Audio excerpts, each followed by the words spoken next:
আসসালামু আলাইকুম। দেশ আমার টিভির সংবাদে সবাইকে স্বাগত জানাচ্ছি। আমি জিহাদ হাসান। হরগঙ্গা কলেজে নবগঠিত ছাত্রদল কমিটি ঘিরে আনন্দ মিছিল। মুন্সিগঞ্জ প্রতিনিধির প্রতিবেদন। মুন্সিগঞ্জের ঐতিহ্যবাহী এবং রাজনৈতিকভাবে গুরুত্বপূর্ণ শিক্ষা প্রতিষ্ঠান সরকারি হরগঙ্গা কলেজে নবগঠিত ছাত্রদল কমিটির ঘোষণাকে কেন্দ্র করে এক বিশাল আনন্দ মিছিল অনুষ্ঠিত হয়েছে। বুধবার ২৭ আগস্ট বিকেল ৫টায় কলেজ চত্বরে মিছিলটি শুরু হয়ে শহরের বিভিন্ন সড়ক প্রদক্ষিণ করে থানারপুল এলাকায় জেলা বিএনপির কার্যালয়ের সামনে গিয়ে শেষ হয়।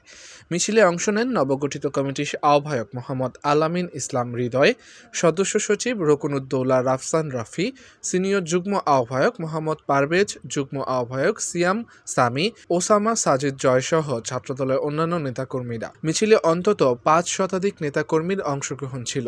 উল্লেখ্য, গত ১২ই আগস্ট জেলা ছাত্রদলের সভাপতি আবুল হাশেম এবং সাধারণ সম্পাদক জাহিদুর রহমান জামালের স্বাক্ষরিত এক বিজ্ঞপ্তিতে জেলার ১০টি ইউনিট কমিটি ঘোষণা করা হয়।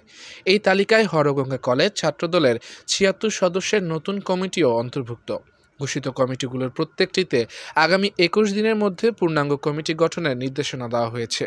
মুন্সিগঞ্জ প্রতিনিধি, দেশ আমার টিভি।